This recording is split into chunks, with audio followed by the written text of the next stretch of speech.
Take a quick look at the forecast throughout the Bay Area. Waking up this morning, for anyone who's watching right now and didn't know, Gianna's house passes out pencils. That's the reason why we were bringing that up. Now let's take a look at the Bay Area forecast. 50s as we're waking up this chilly morning. We had a cold front sweep through yesterday.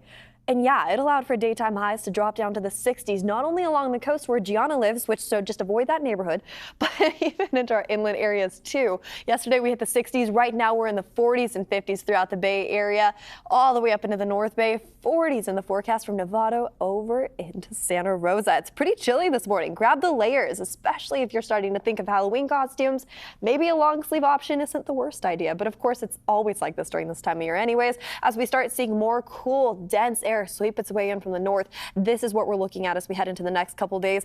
That polar vortex gets a lot more loose as we head into the end of fall, early winter, and we're starting to see that pattern, and that allows for more cold fronts to move their way in. So sunny and cool today. We'll see another cold front move its way in as we head into our Friday forecast, just bringing in some passing clouds, but really other than that, it's not going to bring in much moisture. It's just going to be cool and brisk, kind of like what we're dealing with today. So daytime highs this afternoon, 60s in San Francisco. We are seeing some 70s return in the forecast near Novato, all the way up into Napa. So wine country, beautiful today. A little cool, yeah, but of course harvest is coming to an end as we head all the way off into the East Bay. 60s for us this afternoon. Into the Santa Clara Valley we go.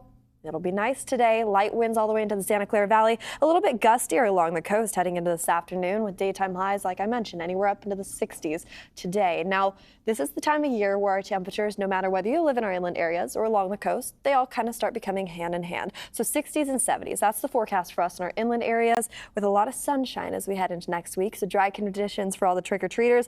But as we head along our coast and along the bay, we're also seeing that similar setup. It'll dip down a little bit more into the low 60s tomorrow. We average out into the 70s heading into next week.